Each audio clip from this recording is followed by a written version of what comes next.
Bonjour à toute la communauté, nous sommes donc en Aïchiva pour l'émission Remez Radio JM. Avec l'aide de Hachem, nous allons développer un sujet très important. Il y en a plusieurs dans cette section, Vaïgash, la rencontre de Yehuda avec Yosef, l'éclatement en pleurs de Yosef Hatzadik, le dévoilement de Yosef Hatzadik à ses frères. Il embrasse son frère de mère, Binyamin.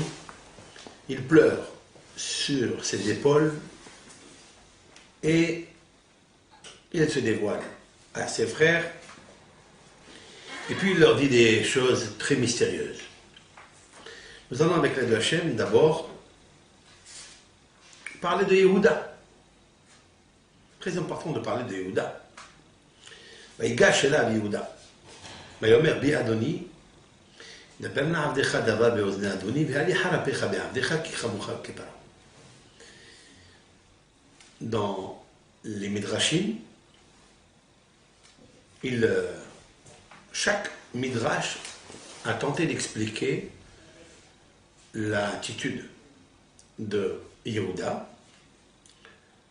Alors il y a qui disent qu'il était énervé, en colère, comme l'explique Rashi, qu'il a dit à Yosef, comme toi et Paro, vous êtes pareil. Vous ne tenez pas sur votre parole, vous n'êtes pas des personnes de confiance ni fidèles. Donc s'il le faut me battre avec toute l'Égypte, je le ferai.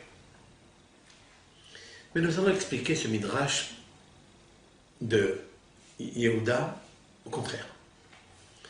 Que Yehuda a parlé avec pious, c'est-à-dire avec beaucoup de réconciliation. Ce n'est pas le Yehuda qu'on croit qui s'est battu avec Yosef pour arracher Binyamin dont il était le garant et le responsable. Nous allons d'abord citer un midrash qui dit la chose suivante.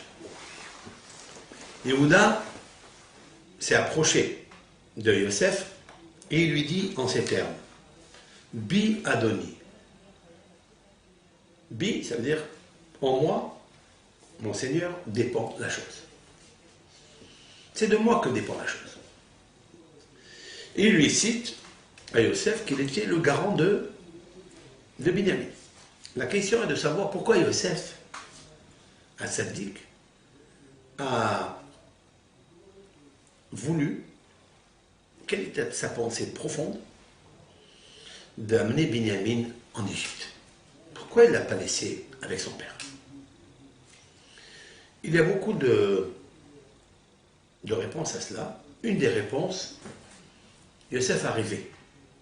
Dans son deuxième rêve, il dit à ses frères et à son père, le soleil, la lune et 11 étoiles vont se prosterner devant nous.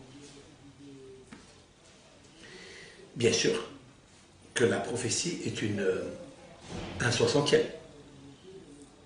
D'accord?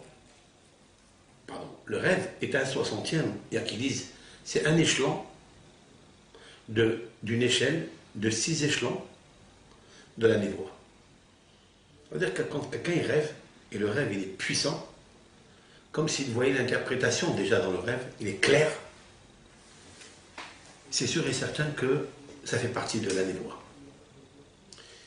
Quel est le sens de la névoie? Alors que toute personne, vous savez très bien, une personne qui a 50 années, hein, elle a rêvé au moins 5 années, au moins un dixième, d'accord, 10% de ces 50 années, il a fait des rêves.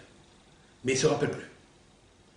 Comme ça, la communauté scientifique du système cérébrospinal pense qu'une personne âgée de 50 années, elle a rêvé 5 années d'affilée. Mais elle ne sait pas. Elle a oublié son rêve. Les rêves, explique Rabbi Ephraim Onkawa, un grand kabbaliste et un grand hacham, ils viennent du koach hadimion, c'est-à-dire de la force, de l'imagination. Ça dépend de ce que tu manges. Si par exemple tu manges des épinards, donc il y a de la ferritine, d'accord? Celle-là, elle va te provoquer de voir le feu dans le rêve. Si vous mangez des choses froides, vous allez rêver de la mer. Tout ce que le dimion, qui est la partie la plus faible dans le cerveau, va enregistrer. C'est la raison pour laquelle les meilleurs rêves qui se réalisent, qui sont comme vrais, c'est celui du petit matin. Pourquoi? Parce que tu as fait la digestion, la nourriture s'est décomposée, tu as digéré, peut-être tu as vidangé. Hein? Comme je dis toujours, on ne peut pas vivre une vie d'ange sans faire la vidange. C'est pour ça que la halakha nous dit qu'il faille toujours se préparer avant de faire une prière. Parce que quand tu fais la prière, tu es comme un ange. Donc faire une vidange avant de vivre une vie en 2 mots d'ange. La prière. Yosef Hatzadik, il était persuadé que son rêve était extrait d'un échelon de la prophétie. Quelle est la preuve? Lorsque la Torah, à maintes reprises, elle va répéter le mot Vehiné, Vehiné, et voici, et voici, et voici, c'est-à-dire d'une façon claire et nette. Ce rêve-là, s'il est de la prophétie, cela veut dire qu'il ne faut pas négliger. Yosef ne veut pas négliger qu'il y a 11 étoiles qui vont se réaliser, qui vont se prosterner à lui. Si c'est la réponse, il y a une question à cela. Vous savez très bien qu'il a rêvé aussi le père et la mère. Sa mère, c'est qui? C'est Rachel. Et on sait que Rachel est morte. Hein?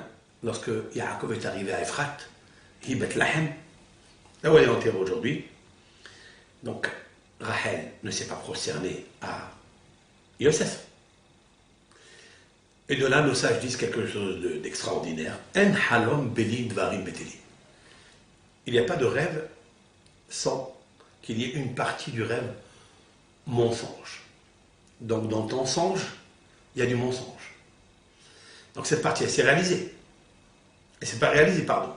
Alors, pourquoi Yosef a tenu que Binyamin, qui fait partie des 11 étoiles, se prosterne à lui? Pourquoi on ne dit pas que, puisque le rêve, il y a Dvarim Beteli, et bien même dans Binyamin, il fait partie du rêve qui n'est pas Dvarim, qui est pas Dvarim Beteli. Ça, c'est la question. Toutes ces questions que je vous pose, c'est ce qui s'est posé Yehuda. Yehuda, il s'est posé la question que la personne qui est en face de lui est un homme très très intelligent. Et il se contredit entre ce qu'il a dit et ce qu'il va faire. Il a dit, amenez-moi Binyamin. Hein? Nous l'avons vu dans la péricope de Biquette. Et tu as dit, va asima aini alav, je poserai mes yeux sur lui. C'est très intéressant ce terme. Mais asima aini alav, je poserai mes yeux sur lui. Yehuda a dit, tu as dit que tu as posé tes yeux sur lui, maintenant tu le traites de voleur. L'histoire de la coupe, qu'on appelle le gavia, hein, que tu as posé dans son sac, ça demande une réflexion. Yehuda ne peut pas être celui qui va être Melech Israël, Léaol Mea, à jamais. Il donnera David, il donnera le Mashiach que nous attendons tous. Ce n'est pas possible qu'il ne fait pas partie des rois les plus célèbres et les plus grands, les plus exceptionnels qu'il y a eu dans l'histoire juive. L'engagement de Yehuda va y gâcher Elav Yehuda, va y omer bi Adoni. Bi Adoni, ça veut dire tout dépend de moi. Je sais ce qui se passe, je sais qui tu es. Et d'Aberna Avdecha Davar, le Midrash dit, et d'Aberna Avdecha Davar. un roi d'Israël comme Yehuda, qui est très puissant physiquement et puissant dans la maîtrise de soi. Pourquoi la maîtrise de soi? Parce que la chose la plus difficile à l'homme, c'est d'avouer lorsqu'il y a une réprimande, lorsqu'il y a une vérité éclatante qui te frappe comme ça, qui te fout avec le visage. Très difficile de dire « je reconnais ma faute ». Yehuda a reconnu sa faute, pas seulement quand il était avec sa belle-fille, Tamar, mais nos sages disent qu'il était dans le tribunal, hein, et qui siégeait ce jour-là dans le tribunal? Yitzhak, son grand-père, Yaakov, son père, et 70 rabbins. Lorsque Tamar lui a envoyé les signes, les garants qu'il lui avait donnés, d'accord? Yehuda, quand il a vu la Hotemet, c'est-à-dire le sceau du roi, le bâton, le sceptre, et les pétilim, il a dit, c'est vrai, c'est avec moi qu'elle est tombée enceinte. Vous savez que pour dire une chose pareille, quelle honte il a eue? Ben il l'a fait. Il l'a avoué. Ça, c'est pas une chose facile. Donc, on appelle ça Moshel Beroho. C'est-à-dire, c'est quelqu'un qui maîtrise son esprit. Il est très difficile de maîtriser son esprit. Qu'est-ce que ça veut dire l'esprit? L'esprit, c'est quelque chose d'impalpable. L'esprit, c'est ce qui te fouette, qui gîte à l'intérieur de toi, qui se mouvoie à l'intérieur de toi. Le corps d'un être humain n'est pas prêt à combattre, à maîtriser lorsqu'il y a le mercure qui circule en lui. Avouer une vérité, c'est quelque chose de très difficile. Et l'homme, de sa part, son habitude, c'est de couvrir la vérité. Hein? C'est de ne pas éclater la vérité. Et Yehuda a été Moshel Beroho, c'est quelqu'un qui a su se maîtriser sur lui, bien que ça va dégénérer la honte, l'humiliation, il a été capable de le faire. Et pour cela, il sera celui qui va sauver Yosef. C'est celui quand Yosef Hatzadik devait être jeté dans le puits et laissé là-bas pourrir, être rongé, mangé par des scorpions, des serpents. Lorsque ils se sont mis à manger, ils étaient en train de manger du pain, et voilà qu'il y a une diligence, un carrosse, qui arrive de Gilad pour aller en Égypte. Ils ont levé les yeux, c'est marqué dans le texte, ils ont levé, les frères ont levé les yeux, et ils voient, voici un groupe de Ishmaélim, Ba'ami Gilad, qui arrive de Gilad, ou Gmalehem Nosim, et leurs chameaux portés, Nichot Valot, des parfums. Des parfums. La Torah nous dit, et voilà, et voici. Ça veut dire que c'était clair pour Yehuda et ses frères que ce carrosse portait comme marchandise des parfums. Et c'est la raison pour laquelle je disais, mais d'où ils ont su qu'il y avait des parfums? Bon, ils se sont expliqués après, ils les ont arrêtés. Pourquoi ils les ont arrêtés? C'est une diligence qui partait de Gilad, elle allait vers l'Égypte. Pourquoi ils sont passés devant eux? Ils ne sont pas passés devant eux. Il nous faut dire que Yehuda a levé les yeux parce qu'il a senti le parfum. Et Yehuda, il s'est dit, si cette diligence, elle porte le parfum, alors que d'habitude, disent nos sages qu'elle portait du pétrole, du mazout, hein? Elle vendait du pétrole pour l'Égypte, et cette fois-ci, elle porte du parfum, c'est qu'en fait, Yosef, c'est un sadique. Donc, il dit à ses frères, Yehuda, on ne va pas tuer Yosef, on va le vendre. Peu importe ce qu'il arrive. C'est vrai? Qui est-ce qui a sauvé Yosef, donc? C'est Yehuda. Par quel organe il a sauvé Yosef? Par l'odorat, par le flair, parce qu'il a senti le parfum. Et alors? Ça veut dire que Yehuda est branché avec ce qu'on appelle il n'y a pas de hasard.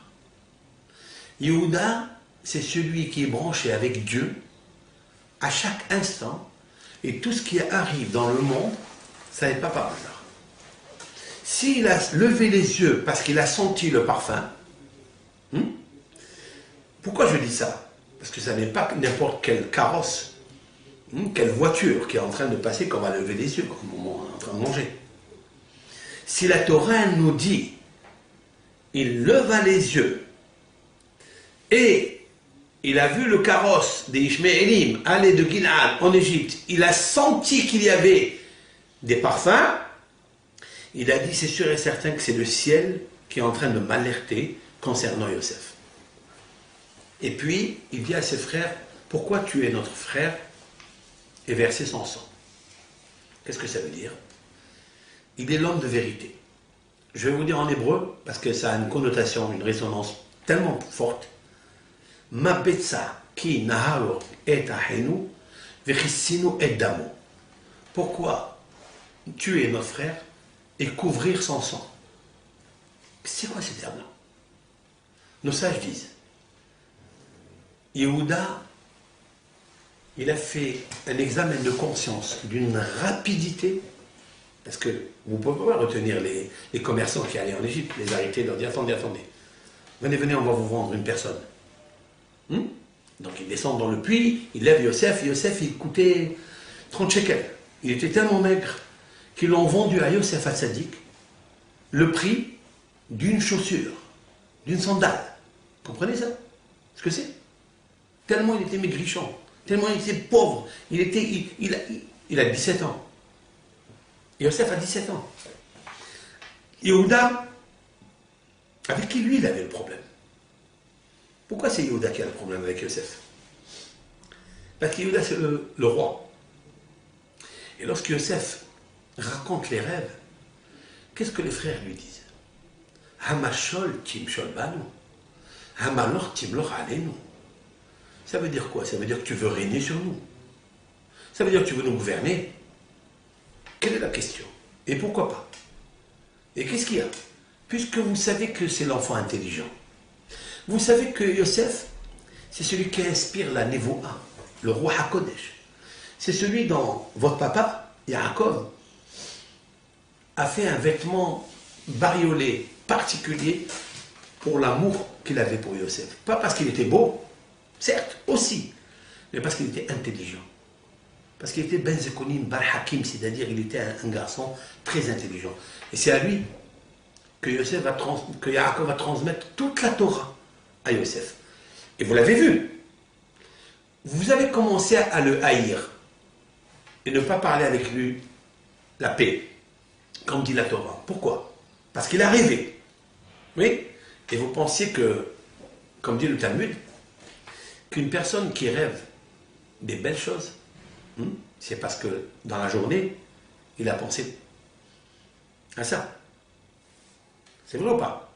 Vous pensez toute la journée à quelque chose, vous rêvez, comme je viens de dire maintenant. Et pourquoi?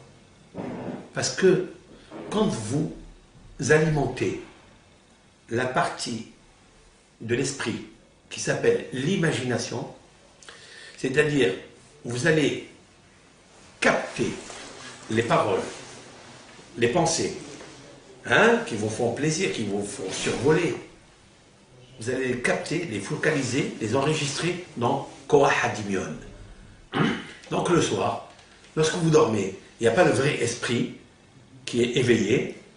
Lui, il dort. Qu'est-ce qui est réveillé en fait dans le sommeil? C'est la partie animale. Cette partie animale peut vous montrer les choses que vous avez rêvées dans la journée. Maintenant, c'est la preuve, la Gemara, elle dit dans le traité Berachot, quand elle parle des rêves, quelle est la preuve que ce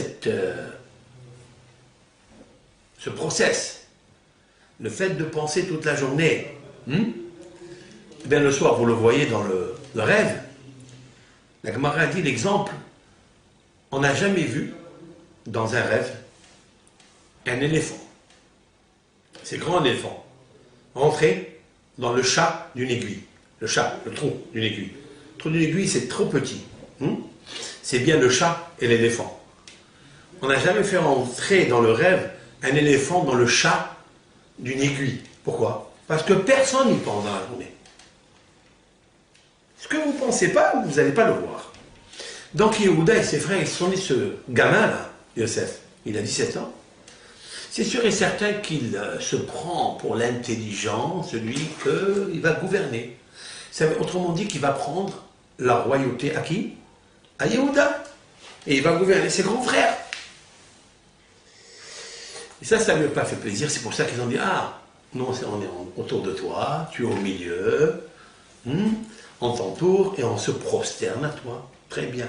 Le deuxième rêve, papa, maman, les 11 étoiles se prosternent à toi. Donc c'est un rêveur dans la journée. Et c'est la raison pour laquelle, Hamalor Timloch Alenu, veux-tu régner sur nous? Tu veux gouverner sur nous? Yehuda, il avait ça depuis longtemps, c'est pour ça qu'ils se sont concertés. Ils ont même associé par leur force spirituelle, ils ont associé la Shekhinah avec eux. Parce qu'ils étaient 9. Si vous enlevez Binyamin et vous enlevez Yosef, ils se sont concertés avec la Shekhinah pour le tuer. Maintenant, Yehuda, il change d'avis. Pourquoi il change d'avis? Parce qu'il lève les yeux, il voit qu'il y a une diligence arrivée, il sait, la Torah nous dit, qu'est-ce qu'elle porte, de quoi elle est chargée. Habituellement, elle est chargée, ce carrosse est chargé de mazout, c'est-à-dire des choses puantes, mais maintenant elle est chargée de parfum. Et c'est pour ça qu'ils ont levé les yeux, parce qu'ils ont senti un parfum exceptionnel, ils ont dit waouh, c'est sûr et certain que Yosef est tzaddik. Les autres, ils n'ont rien dit, mais lui, il va être récompensé. Pourquoi il va être récompensé? Parce que dans la paracha de Vaïhi, Yaakov va donner à Yehuda le sceptre du roi par rapport au sauvetage qu'il a fait à Yosef, son fils. J'ai ajouté sur ça quelque chose de vrai. Il donnera aussi le Mashiach.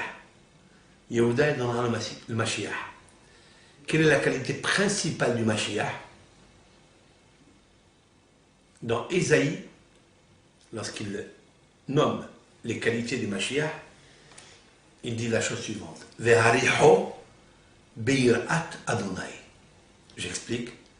Il sentira la crainte de Dieu. Il sentira, le Mashiach sentira la crainte de Dieu. Ça veut dire quoi? Il n'a aucun problème, il n'aura pas besoin de 2 témoins pour témoigner si tel et tel il a fait tel péché, tel et tel avait emprunté de l'argent et maintenant il nie. On a besoin de 2 témoins aujourd'hui. On a besoin d'un témoin pour nous dire si cette viande elle est cachère ou pas, quand on a un doute. Il n'a pas besoin de Mashiach. Qu'est-ce qu'il va faire alors? Il va prendre le morceau de viande, il va le sentir, il va sentir si ce morceau il est taref ou cachère. Il va sentir la irat Hashem, la kedusha. Il sentira la kedusha. Je me suis posé la question, pourquoi il doit être doté de cette qualité qui est exceptionnelle? La réponse est Yehuda. Comment il a sauvé Yosef? Autrement dit, comment il a sauvé le Melech HaMashiach ben David, qui est lui le Mashiach ben David? Comment il a sauvé Yosef, Melech Mashiach Yosef? Comment il a sauvé? Par l'odorat. Donc je parle ici d'une personne qui est tellement connectée avec Akadosh Baruch Hu. Et c'est là où tout le spectacle de la paracha de cette semaine commence. Pourquoi? Parce que Yehuda, à quel moment ses frères ils l'ont destitué du royaume? Vous savez, il est écrit dans la paracha précédente, Vayered Yehuda me'etehal. Yehuda est descendu de grade par la concertation de ses frères. Ça veut dire, disent nos sages, que les frères ont dit à Yehuda, tu n'es plus le roi. Pourquoi? Quand ils sont venus, et Yehuda a montré à son père la tunique baignée dans le sang, il lui dit, remarque si c'est la tunique de ton fils. Yaakov a eu la plus grande peine de sa vie. Il s'est mis à pleurer, il a déchiré ses vêtements. Et il s'est dit, maintenant je sais qu'il va descendre au Guéhinam, il verra la face du Guéhinam. Il ne va pas être sauvé du Guéhinam. Comme ça il a dit. Pourquoi? Parce qu'il est une tradition, une prophétie que Yaakov a reçue, que si un de ses enfants mourait, il verra le visage du Guéhinam. J'ouvre une parenthèse et je la ferme. David Amelech, il a vu le visage du Guéhinam ou pas? Oui. David Amelech a vu le visage du Guéhinam pendant 7 ans. 7 années, David Amelech était dans le Guéhinam. 7 années. Vous savez ça? Et d'ailleurs, c'est un psaume. C'est même une chanson.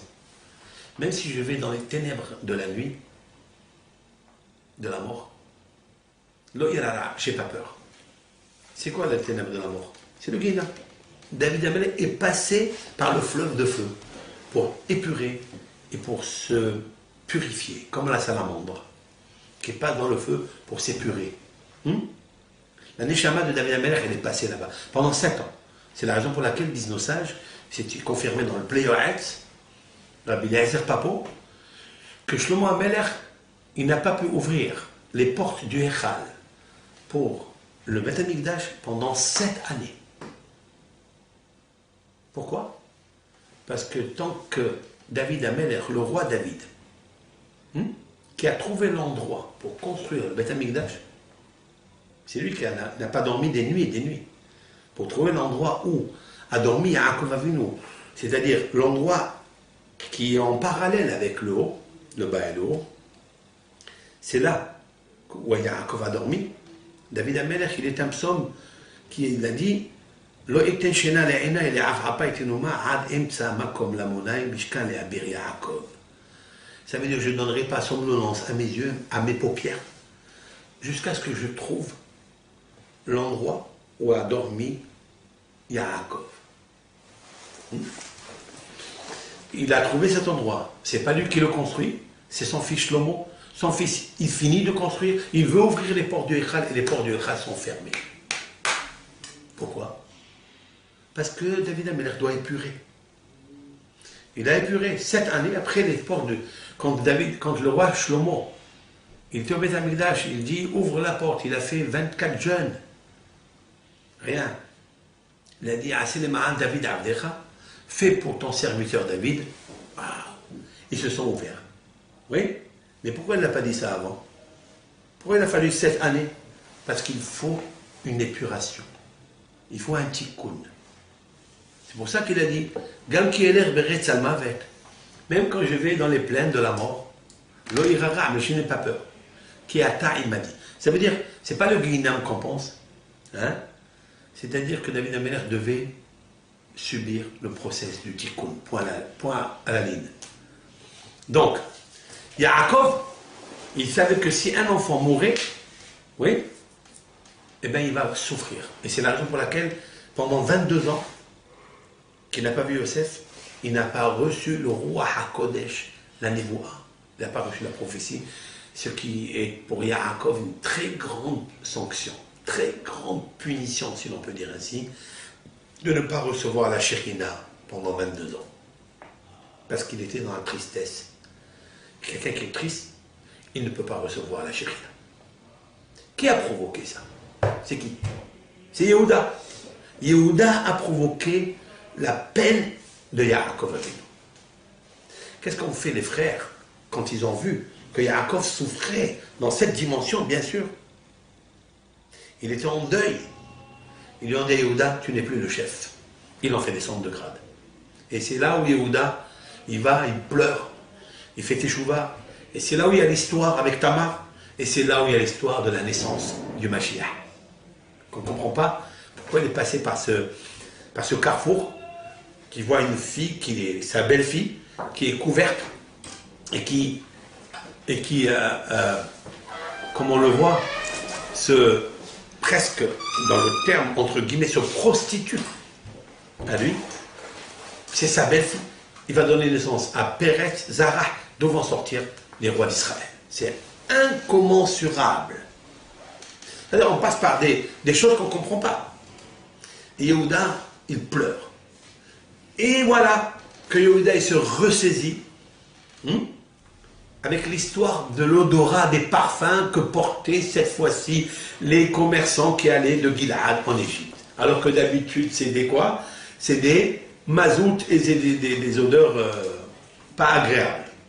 Il a dit, Yehuda, il a dit, pourquoi le parfum?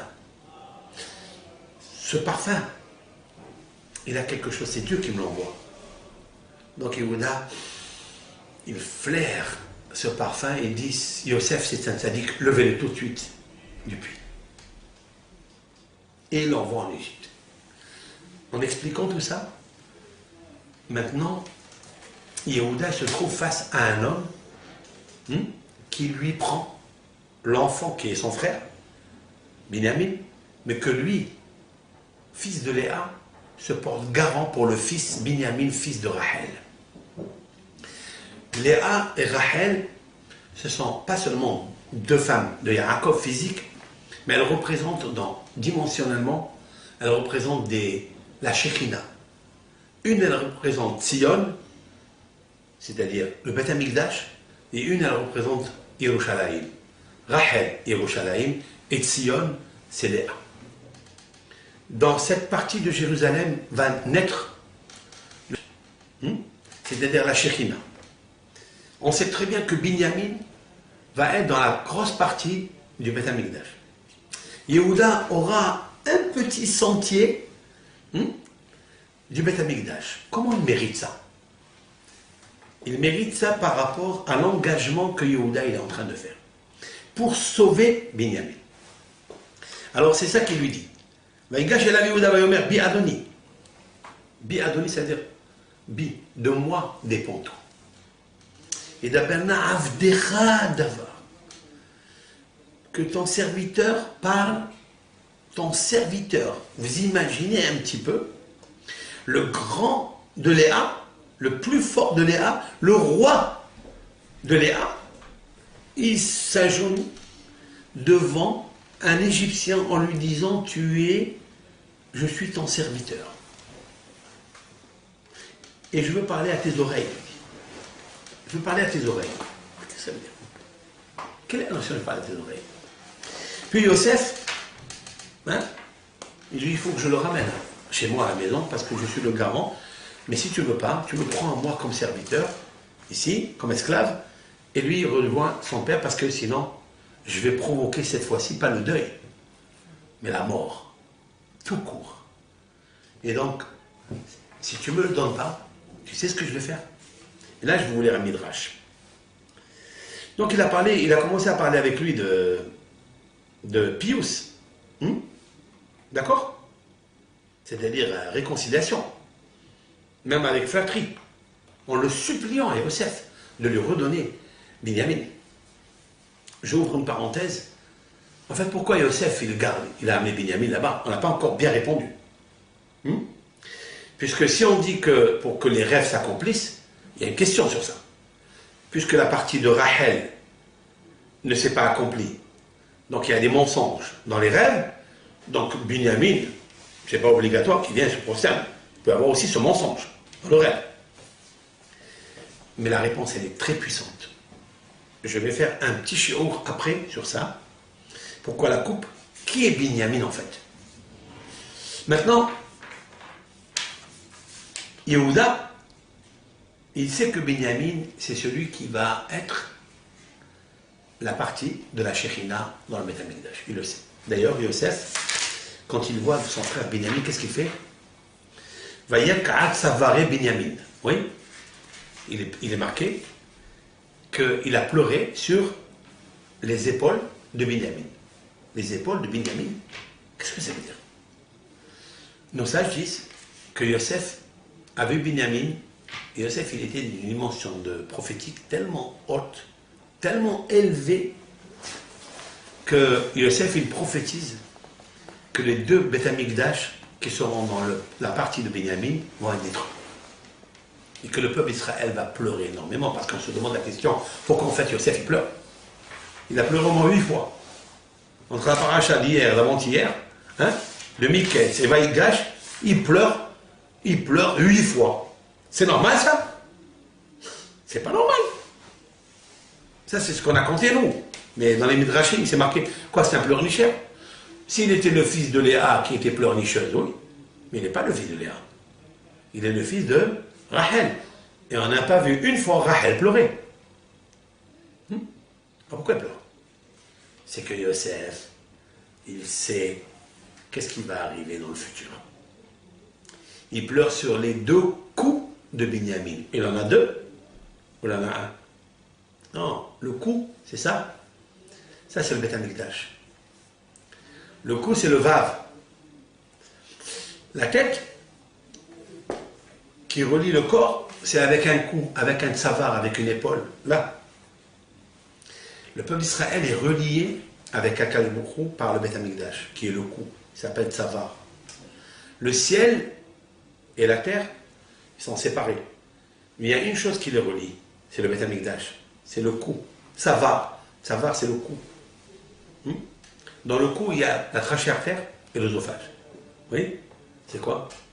Trachée artère et l'œsophage, ce sont les 2 tables de la loi qui s'y trouvent dans le Kodesh HaKodashim. C'est la raison pour laquelle les paroles de Dieu venaient vers Moshe à travers les 2 chérubins. C'est vrai? Les 2 chérubins, c'est par là que Hachem il parle à Moshe. Vaishma et Akol, c'est la Torah qui le dit. Il a entendu la voix Midaber Elai mi ben sheni hakeruvim. L'Éternel, il parlait à Moshe et il entendait la voix de Dieu, hein, par la prophétie bien sûr, entre les 2 chérubins. C'est quoi ça? Les 2 chérubins, c'est la trachée artère et l'œsophage. C'est la partie où on mange, la partie avec laquelle on parle.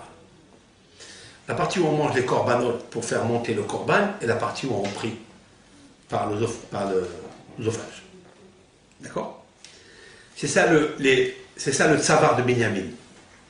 Quand Yosef il pleure sur le coup de Binyamin, c'est-à-dire sur ce que ça va coûter, le coup de Binyamin. Quel coup dur le peuple d'Israël va avoir dans le futur temps. Premier Beth Amikdash, deuxième Beth Amikdash vont être détruits. Voilà pourquoi il pleure Yosef. Et puis, Yehuda, il comprend tout ça. Et c'est là où il s'approche de lui. Il dit, dis-moi, je pense que tu veux me prendre ma place. Ça veut dire que tu es un homme tellement intelligent. Par tes gestes, je vois que tu n'es pas seulement intelligent, tu es surhomme. Et c'est là où il s'approche Yehuda pour lui dire, écoute, Bi Adoni. C'est quoi Bi Adoni? C'est moi que Adoni, l'Éternel, il va résider. Le Beth Amikdash, il m'appartient, il ne t'appartient pas à toi, ni à Yosef, ni à Binyamin. Il m'appartient à moi. Mais, le fait que je sois garant de Binyamin, et pas de Shimon, pas de Réhouven, pas d'un autre, c'est que les 2, on va avoir une partie dans le Beth Amikdash. Maintenant, écoutez bien. Amar Yehuda le Naphtali. Je vais vous lire un midrash, très intéressant. Yehuda, il a dit à Naphtali. Vous savez que Naphtali, il est considéré comme l'antilope, la biche, la gazelle, qui court très très vite. Et c'est un midrash tellement étonnant qu'il nous faut le décortiquer parce qu'il est dommage de laisser un midrash aussi beau, aussi magnifique, mais sans faire rejaillir sa propre lumière, sa vraie lumière. Yehuda, il dit à Naphtali, Kfotz. Kfotz, ça veut dire saute. Et va voir, Kamashvakim yesh b'Mitzrayim. Combien de rues, combien de marchés il y a en Égypte. Kafatz vera 1, Yud Bet Shevakim. Il va, et il voit qu'il y a 12 marchés. Ça veut dire beaucoup de monde. Vous savez que le monde se trouve dans les marchés. Ok. Qu'est-ce que dit Yehuda à ses frères, il dit, combien on est? On est 11, on est 12, on est 10. Puisqu'il a fait sortir Shimon. Oui? Donc on est 10. Chacun il prend un. Et moi, je détruis 3 marchés. Comme ça, il a dit comment on appelle ça? À Naphtali, en hébreu. Amar de Yosef. Il lui a dit Yosef, Mitzraïm, lo Shechem.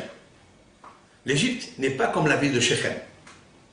Im tahrib Mitzraïm, tahrib et kol ha'olam. Vous savez que Shechem, ils ont pris Dina. Et ils ont éliminé tous les mâles, tous les hommes de Shechem. Il a dit ça, c'est une ville. Mais Mitzraïm, si tu la touches, tu vas détruire le monde entier. Pourquoi? Parce qu'il est marqué un verset qui est Gan Adonai qui est Eretz Mitzraïm. Comme le jardin d'Éden de Hachem est comparé le pays d'Égypte. Ça veut dire quoi? Que toute la production alimentaire, tous les produits sortaient d'Égypte. Parce qu'il y avait le Nil. Le Nil, c'est la ressource de l'économie mondiale. C'est pourquoi Yosef, il descend en Égypte. C'est pourquoi le pharaon descend en Égypte, parce que la famine va être dans le monde entier. Et c'est l'Égypte qui va nourrir le monde entier. Il est inversé, très important. C'est pour ça que Yosef n'est pas le roi, vice-roi, dans une autre, à Damas, ou à Bagdad, ou à je ne sais où. Non, c'est en Égypte, ils sont à côté, hein, ils sont pas loin. C'est en Égypte, pourquoi? Parce que la terre d'Égypte ne reçoit pas de pluie. C'est seulement l'eau, il n'y avait pas des pluies, elle ne descendait pas la pluie là-bas. C'est seulement l'eau du Nil qui était la ressource vitale de tout le pays, et donc aujourd'hui, après les rêves du monde entier. Puisque la famine va commencer bientôt, Yosef, il va engranger, il prendra c'est-à-dire 1/5 de chaque 5 graines, il prendra un, il va engranger des trésors et des trésors pour alimenter le monde entier. Là où il n'y a pas de pluie, Yosef a réussi à amener le monde entier à s'agenouiller devant lui.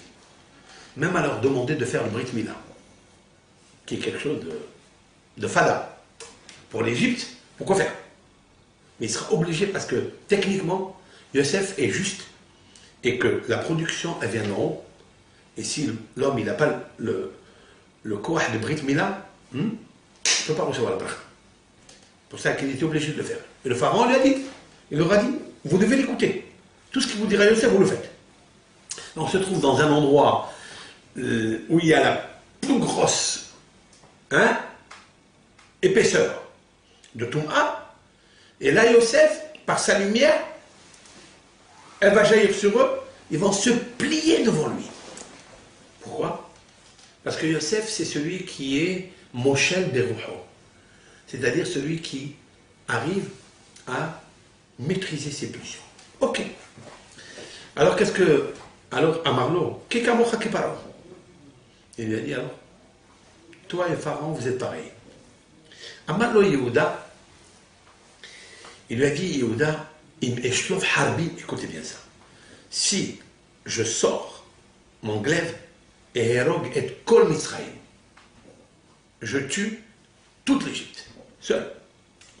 Amar Yosef, il lui a dit Yosef, Ima Tamotsia, si tu sors ton glaive, Echroch Ota Hatzavarecha, je prends le glaive, je le plie comme ça, comme un pâte à modeler, comme une chewing-gum, autour de ton cou.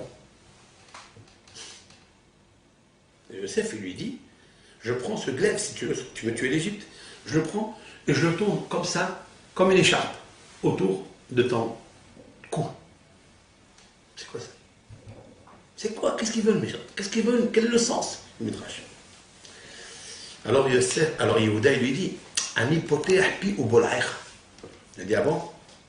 toi tu vas me mettre ici l'épée, tu vas me faire, tu vas m'enfermer sur moi, sur mon cou.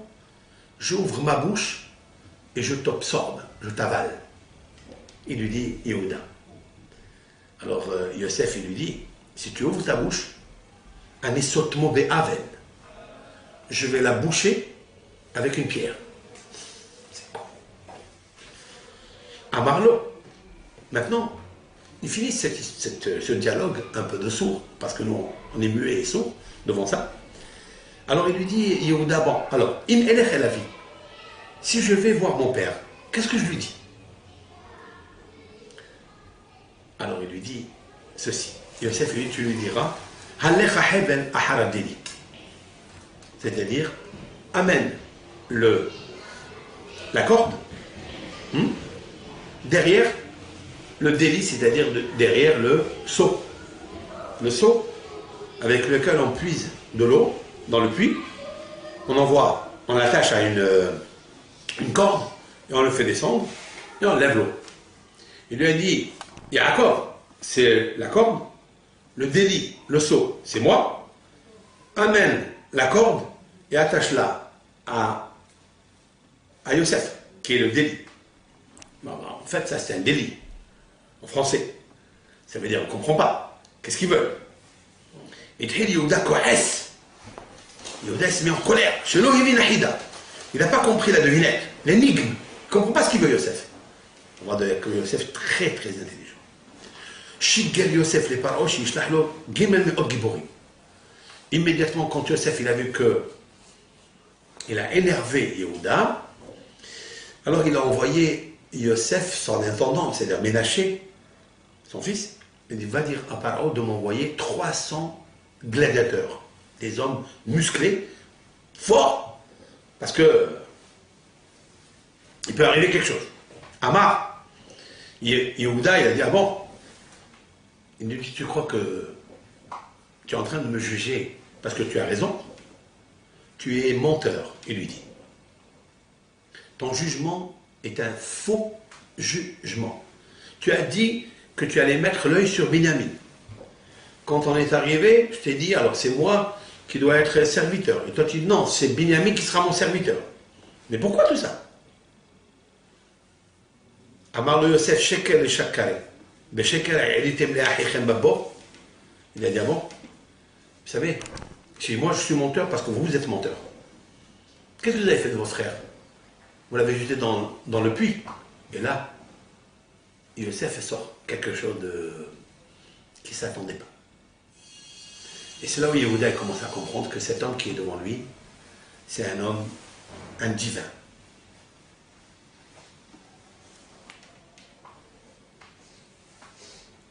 Il lui a dit, Yehuda, ah bon, j'ai le feu de Shechem qui est allumé dans mon cœur. Alors, il lui a dit, moi j'ai le feu de Tamar et la colère de Tamar, ta belle-fille, qui brûle dans mon cœur. Vous imaginez un peu la discussion qu'il y avait entre eux. Amar Yehuda, écoute-moi bien, mon doigt, un seul doigt, je pourrais anéantir et remplir toute l'Égypte de sang. Et là, Yosef, quand il lui a dit ça, il a eu peur, Yosef. Qu'est-ce qu'il a fait? Bon, il s'est dévoilé à ses frères.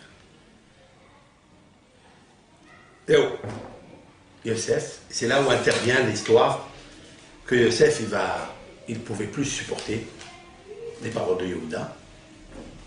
Il sort, il va dans une chambre, il se met à pleurer, il revient, il dit à tous ceux qui étaient dans la chambre de sortir, et Yosef, il éclate en sanglots, et il dit à ses frères, Ami Yosef, Aouz Avihai, c'est moi Yosef, est-ce que papa est vivant? Et là, les frères ne s'attendaient pas du tout à cette révélation, à ce dévoilement. Fini, ils n'ont pas cru que c'est lui, c'est marqué, ses frères ne pouvaient pas lui donner réponse. Parce qu'ils étaient affolés de son visage. J'ai une question. Ani Yosef, très bien. Là, cette fois-ci, il parle en hébreu. Ani Yosef, ça veut dire Belachon HaKodesh. Ha'od Avihai, est-ce que mon père est vivant? Pourquoi il ne sait pas qu'il est vivant? Il sait qu'il est vivant.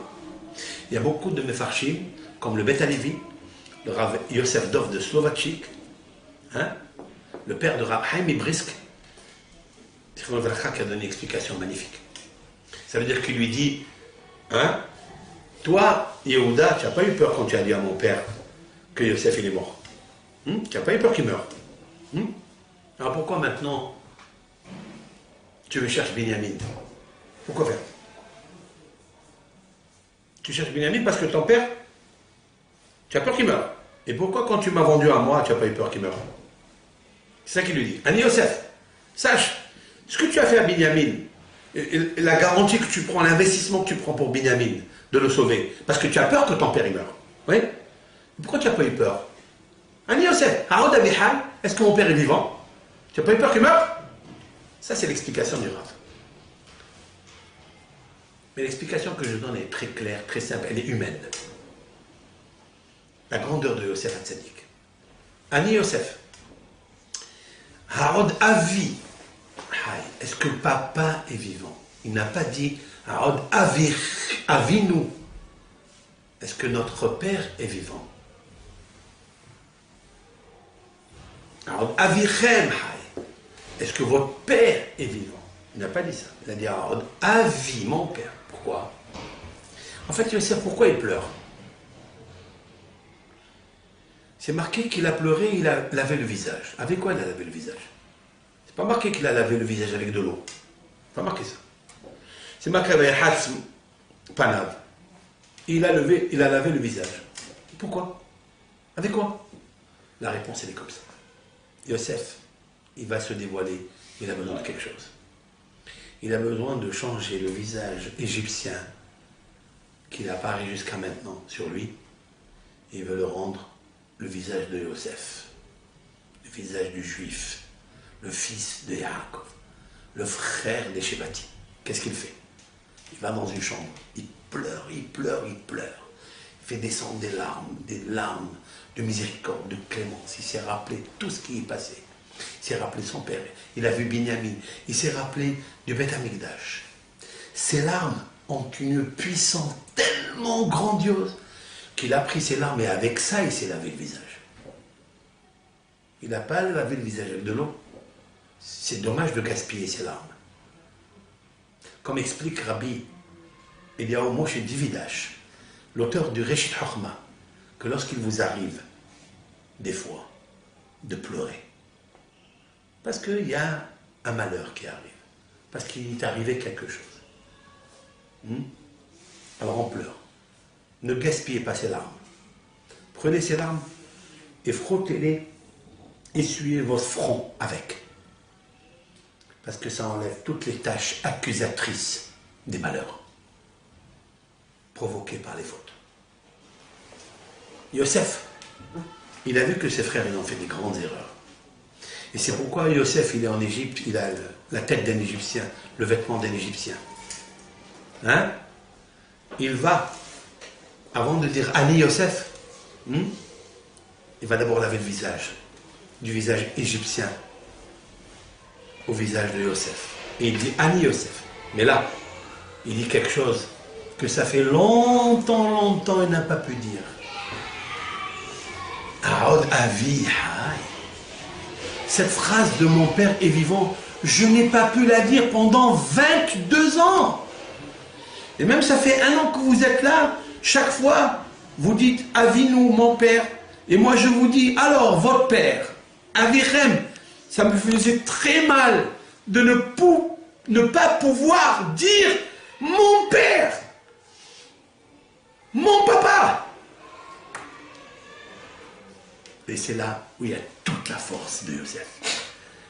Et de ça, la Torah dit, ses frères ne pouvaient pas lui répondre. Qui, Nivalo, ils étaient affolés de son visage, et pas de ses paroles qu'il leur a dit je suis Yosef, de son visage. Parce qu'il s'était lavé le visage avec les larmes. Et maintenant, il retrouve le visage du vrai Yosef. Ouais. Le visage, c'est pas le même. Celui dont ça fait un an qu'on le voit comme un Égyptien, comme un ministre, comme ceci. C'est le visage de Yosef. Rabotaï, le message est clair. Notre visage, des fois, c'est pas nous-mêmes.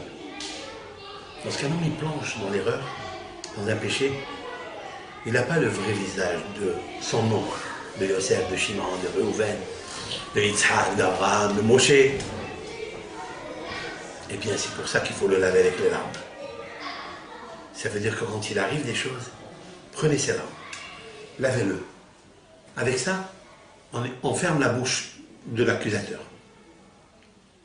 C'est vrai? Voilà l'explication du Midrash.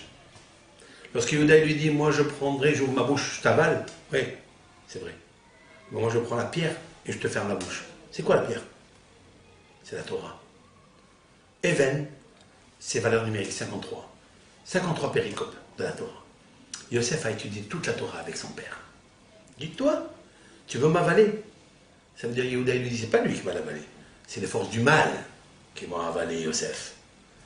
Il dit, Yosef, moi je prends Even et je ferme la bouche du Satan. C'est comment?